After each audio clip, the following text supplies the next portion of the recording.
So today I'm talking a little bit more specifically about one particular area of my research, which is what can parents and teachers do to foster positive beliefs about education in their students. To give you a sense of what my research looks like, as a developmental scholar, I think about how do children change over time. So in my kind of model that guides my thinking, I am interested in students' beliefs about learning, their beliefs about their own abilities, their beliefs about knowledge, what is it, where does it come from, how do we make it, and learning, how does learning actually happen? What does my intelligence or my ability have to do with that process? But since this is a broad developmental model, you can't test it all at once. So today I'm going to focus in on just a little bit of this model, which is specifically the messages that young kids hear very early on that might shape their ways of thinking about math particularly. So I'm going to talk a little bit about what parents and teachers might do to shape children's adaptive beliefs about math. So in one study, what I want to start with is what parents say to their kids when they come home with a particular grade. So let's say your kid comes home with an A on a math test. There's a couple things you could say to them. You could say something like, wow, you're so smart at math. You're such a math person. Or you might say something like, oh, I know how hard you worked on this. Good job. I'm glad you put in the effort. But kids might also come home with not so good grades, right? And so the question might be, how do we respond to those?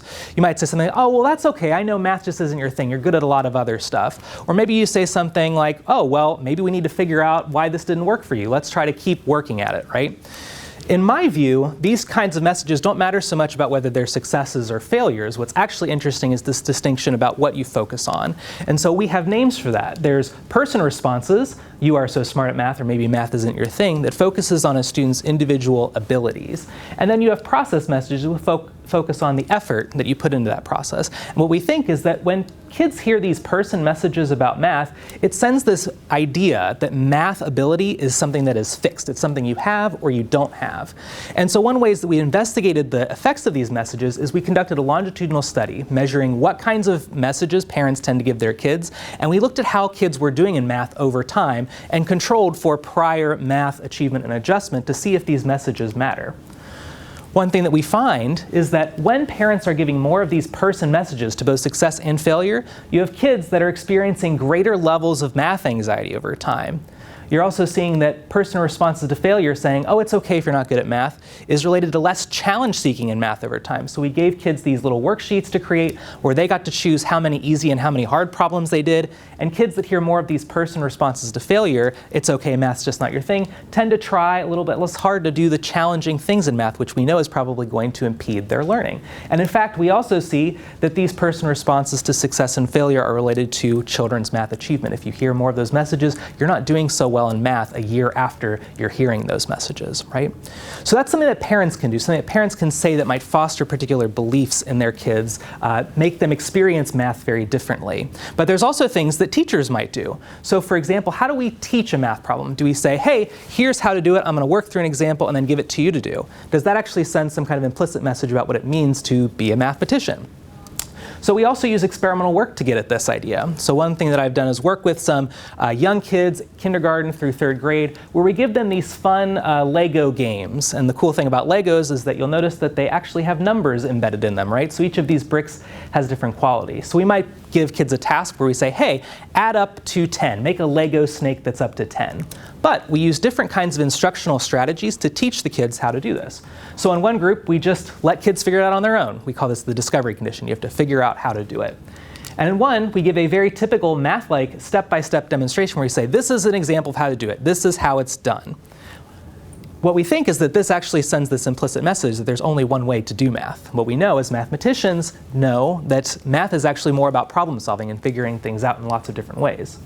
And in the third condition, what we do is we show the kids how to do it. Well, we pretend it's on accident. So we dump out the pieces, we put them together. Oh, we got 10. I don't know how that happened. I guess I got lucky.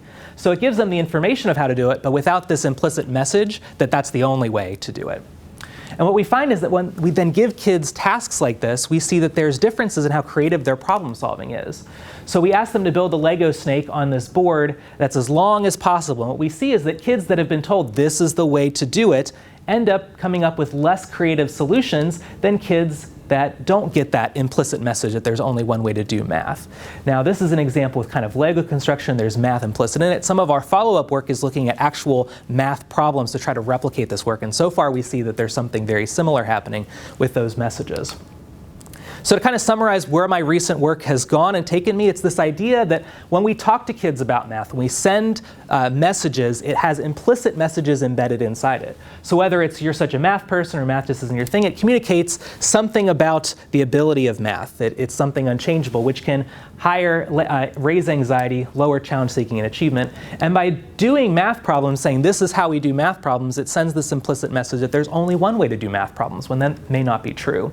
And I'm really excited about following this work. We're currently in schools right now working with students on these tasks and asking their elementary school teachers, how do you typically talk about math? Do you give these person responses when kids do well on math? Do you give very specific instructions on how to solve a math problem? And we're interested to see whether we can relate that to how kids are doing in their elementary school math classrooms. So that's all I've got. If you want to reach out to me about any of these projects or other collaborations, feel free to email me. I'm also on Twitter. I'm happy to collaborate with anybody at the college or beyond. So thank you all for your time.